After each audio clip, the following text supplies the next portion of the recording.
Сайн байцгаана уу? Бид аквариумын загасч Вологийн хамт олонний зүгээс Шинэ жилийн мэнд хүргье. шинэ оны мэнд хүргэе.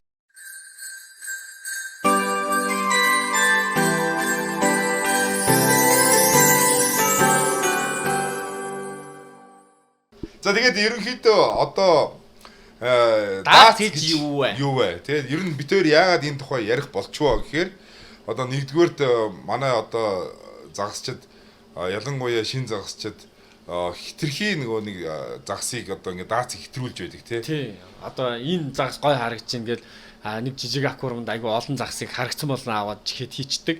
Эндээс бол даац хэтрүүлэлт эхэлж байгаа маа. Тий, даац хэтрүүлэлт. Ер нь тийм учраас энэ одоо энэ тухай бас нэг сэдвийг хөндөй гэж бодлоо. 20 дугаар ер нь даац гэдэг маань юу хэлж яах нэхээр ер нь хичнээн тооны загас хэр хэмжээтэй аквариумд хийх одоо зөвхөмжтэй вэ гэдэг талаар одоо дэлгэрэнгүй ярих гэж бодлоо. Даацыг тааруулахад юу хэрэгтэй вэ? За мэдээж хамгийн түрүүнд одоо загасны хэмжээ тийм ээ.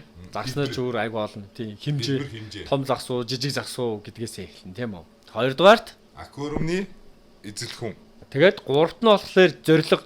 За яг та үржүүлэх гэж тэжээж гин үү те эсвэл нэг байгалийн одоо амьд орчин гэртээ байлгах гэж тэжээж гин үү гэдэг зорилгоос чухал тийм ээ. Тэгэлгүй яах вэ? За ерөнхийдөө одоо даацын тухай ярихад бол эхлээд загсаа сонгох хэрэгтэй юм байна. Ямар загс гэж яах вэ? Тэгээд тэр загснаа тааруулаад аквариумаа бэлдэх хэрэгтэй. Тэгээд тэр одоо догчлт гэдэг юм маань хүртэл одоо тэр эзлэхүүнд хамаардаг тийм. Жишээ нь aquascape хийж байгаа тохиолдолд бол хүмүүс олон загас хийх гээд байдаг. Энэ бол маш буруу. Ер нь бол aquascape дээр болохоор хитэн сам орхоо, неон ч юм уу те цөөхөн төрлийн. Яг л тэр ургамал болон тогтчлт болохоор хамаг эзлэхүүний зайг нь авчдаг учраас цөөхөн загас хийдэг тийм ээ. Тэгэлгүй яах вэ? Тэгээд дээрэс нь одоо төл загас байна уу? Насан туршсан те үржлийн насан дээр ажилласан загас байна уу гэдэг маань бас тоонд бас ялгаа үзүүлчихдэг. Одоо бид хоёрын нэвтрүүлгийг бэлхийн тулд одоо өөрсдөө нэг ерөнхий нэг томьёо гаргаж үзлээ. Тэгээ нийтээс нэлээд юм судлаа. Тэрүүн дээрээс тулгуурлаад одоо Монголд ер нь жоох хөрсөн дээр буусан тий. Жоох ойр төс нэг тийм одоо нэг өөрсдийн вологийн зүгээс нэг томьёо гаргасан тэрийг удахгүй таахгүйдээ тайлбарлана. Тэгээ энийг дотор нь бол ерөнхийдөө хэмжээгээр нь литрээр нь бодоод ингээд гаргасан байгаа. 10 см хүртэл өсдөг загас, 20 см хүртэл өсдөг загас, тэгээ 30 см хүртэл өсдөг загас. Энэ бүгдийн даас нь одоо ямар байх вэ гэдгийг тун удахгүй та бүхэн хүлээн авч үзээрэй. Одоо энэ маш сонирхолтой байгаа учраас та бүхэн суугаан битгий солиороо гэдэг шиг энэ дугаарыг дуусна үзээрэй манайхаа. Дахин шинэ жилийн мэнд хүргэе. За, даац ярьж байгаа учраас энэ дээр харьцаа бас яригдэн тийм ээ. Тэгэхээр бидний судалсан одоо харьцаа төмөө нь яаж гарч ирсэн бэ? Ер нь бол олон улсаар болохоор 1 инч 1 галлон. Тэгэхээр ерөнхийдөө одоо тэр том 3 литрийн барайны шилэнд ганцхан копи хийсэн те баг те. Бид нар хуужмал хийж бас тийжээдэг байсан шүү дээ. Тиймэрхүү маягтай. Тэгээд тэрүүн дээр тэр олон улсын бичсэн тэр судалгаан дээр өөрсдөө туршлагын нэмээд Монголд одоо яавал хөрсөн дээр буулгах уу гэж их бодсны үндсэн дээр 1 см-т 10 литр буюу одоо 5 см өсөх загсыг одоо 50 литр болсон. За 10 см өсөх загсыг 100 литр болсон. За одоо 20 см өсөх загсыг 200 литр болсон. Энэ бол одоо яг томьёоны суур ойлголт нь юм байна. Одоо тэгэхээр яг ингээ одоо өсөхийн тухай ярьлаа тийм үү. Тэгэхээр одоо тэр 5 см болох загсыг 50 литр болсон. За тэнгүү даац яригдчих хэвээр. Хэдэн загас байж яг тэрүнд тэр загас 5 см хүрэх вэ? Тэр талаар та минь ярина угаа. За жижиг загас гэдэг ойлголтыг болохоор 5 см хүртэлх загсыг жижиг загсанд оруулсан байгаа. За энэ дээр болохоор одоо 100 литр авч үзэж байгаа тийм үү? Эзлэхүүний хувьд 100 литрээр. Тэгэхээр 100 литрт 5 см хүртэлх загас маань 25 ширхгээс илүү байх нь зохимжгүй буюу нөгөө даац хитэрсэн асуудал болно. Тэрнээс хитрүүлж болохгүйгээр тижигэрээ гэж зөвлөж байна.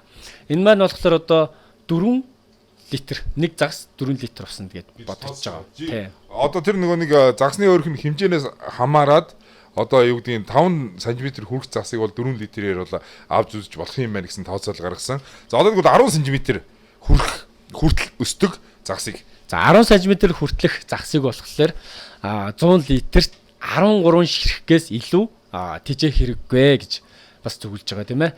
Энэ маань болохоор нэг загас 8 литр усанд байна гэсэн ойлголт болж байна. За тэгэхээр одоо 10-ыг ярьчлаа тийм үү. Одоо тэгэхээр чин хоёулаа ингэ том хэлсэн шүү дээ. 5 хүртэл нь бол жижиг загас. За 10 хүртэл өсөх нь дунд загас. За тэгвэл одоо том загас. 20 см хүртэл өсдөг загсыг. За 20 см хүртэлх загсыг болохоор 100 литр усанд 2 ширхэг гэж тооцож байгаа. Энэ маань болохоор нэг загас 50 литрт багтнаа. Тэгвэл бол одоо яг зөв харьцаанд тэр байна гэж үзэж байгаа тийм ээ. Одоо манайх ингээд 100 литр гэж ярихаар бүр тийм айхтар том аквариумд одоо хоёрхан загас гэж ойлгож иж магадгүй. Одоо нөгөө шинэ хүмүүс те ялангуяа 100 литр гэдэг нь харьцаагаар ярихад одоо 90 см-тай. Уртаашаа 90, өргөн 40, өндөр нь 35. Энэ бол ерөөсөө 100 литр болж байгаа байхгүй юу. Тэгэхээр тэр 20 см хүртэл өсөх загас бол мэдээж 2-оос илүү байгаад хэцүү тий. За тэгээд бас бүр 30 санж хүртэлх өсөх загсыг болохоор 100 литрт нэг загас гэж тооцсон. Энэ маань болохоор яг та бүхнийг болохоор зүгээр 100 литрт ганцхан загас тижээгээд байгаа юм биш. Хэрвээ 30 см хүртэлх загсыг 3-ыг тижээвэл та 300 литр аквариум хэрэглээрэй л гэж зөвлөд байгаа тийм ээ. Тий. 100 литр дээр жишээ авч ярьж байгаа шүү манайхан тий. Ойлгомжтой болох үүднээс.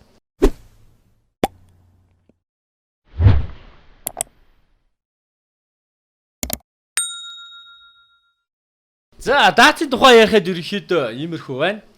Яг бодит жишээн дээр авал битүүрийн ард байгаа аквариум чи юу лээ? За энэ болохоор одоо 900 литр аквариум байгаа. Тэгээ дээрэс нь одоо 20 гаруй сантиметртэй 10 загас байна.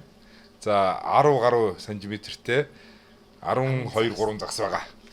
За тэгэхээр энийг ингээд тооцоод бодоод үзэхээр одоо 20 гаруй сантиметртэй загас гэд үзэхээр нэг 500 литр ус тийм үү. За тэгээд үлдсэн 400 литр усанд бол 10 гаруй сантиметртэй 12 3 загас гэхээр яг бол даац бол стандарт хэтрээгүй болцсон байна. Одоо энэ дээр нэгийг ч нэмж болохгүй. Яг хасуул болно. Ер нь ерөнхийдөө яг даац гэдэг юмны мессеж өгөх гээд байгаа нь одоо гол нь нөгөө ус тийм ээ. Хооллолт арчилгаа бүх юм нь одоо айгүй хэлбэр болдог. Тэр тал дээр. Тий. Даац хэтэрсэн загсыг одоо юу гэдэг нь яг даац нь одоо энэ томьёогоор ч юм уу даац нь яг таарсан аквариумыг бол 7 хоногт нэг удаа 30%-аар усын сэлгээд өглөө ороод хооллоод явхад ус бохирдох зовлонгоос бол ерөнхийдөө ангижирнаа. Тий, тодорхой хэмжээгээр дээр нь одоо нэг шиг мод ч нэмж болохгүй. За тэгээд одоо даацын ер нь бол 50%-аар ч юм уу 10-20%-аар нэмэгдүүлэхэд 7 хоногт заавал 2 удаа ус сэлэх хэрэгтэй болно. Дээрээс нь хооллолтоо маш сайн анхаарах хэрэгтэй болно.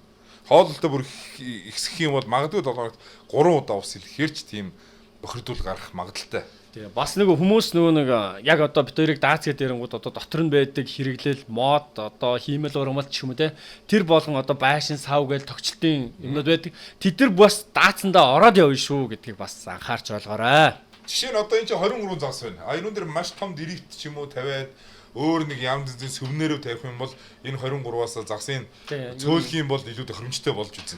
Тэгээ нөгөө тавьсан зүйлийнхаа уурт өргөн өндөрийг үзээд эзлэхүүнээ гаргаад литрээс хасаарай. Тэгээ загас тижигд аим хэцүү болоод байна үгүй хоёлаа. Харин ч бүр илүү тусалж байгаа шүү дээ. Тэгээ ер нь бол бидний битээрээ өгөх гэсэн мессеж болохоор одоо айгүй их олон хүмүүс ус сааралдаад байна, ус ингээд байна, тэгээд байна. Тэрний бас тэр ус болохгүй байгаа юмд бол нэлээд их хүч хувь нэмэр оруулдаг нь бол даац байгаа байхгүй. Даацаа хэтрүүлэх тусам арчилгаа өндөр болно. Даац бага байх тусмаа арчилгаа багасна. Энэ томьёолыг л ер нь ойлгочиход тэгэл болоо. За ингээд битэрийн шинэ жилийн дугаар та бүхэнд хүрч байна. Нэрээ шинэ жил. Одоо баг нэг өдрийн дараа шинэ он гарч шít. Тэгээд шинэ оны сүүлийн дугаар маань энэ байлаа. Тэгээд эх жил өшөө олон гой видеогоор та бүхэндээ уулзах болно. Тэ одоо ингээд гацуур байгаа мели дансыг аваад мөнгө шилжүүлж олно. Миний гацуур энэ л байгаа шүү.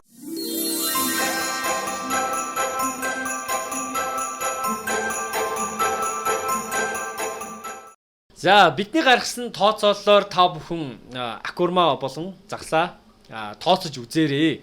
Хэрвээ даат чи хитэрсэн байгаа бол загсаа багасгаарай. Үгүй бол акурма томруулаарай. За тэгээд бидний өгөх гэсэн мессежийг та бүхэн ойлгосон байх гэж найдаж байна. За тэгээд ирж буй 2022 онд усан донглог төлн нариун загсан нэрүүл байх болтугай. энэ ерөөлийг өөдөд нь өргөн дэвшүүлье. За тэгээд өөрөө үгээлээ. Монголын акурмын загс сонирхогчдод маш олон болох болтугай.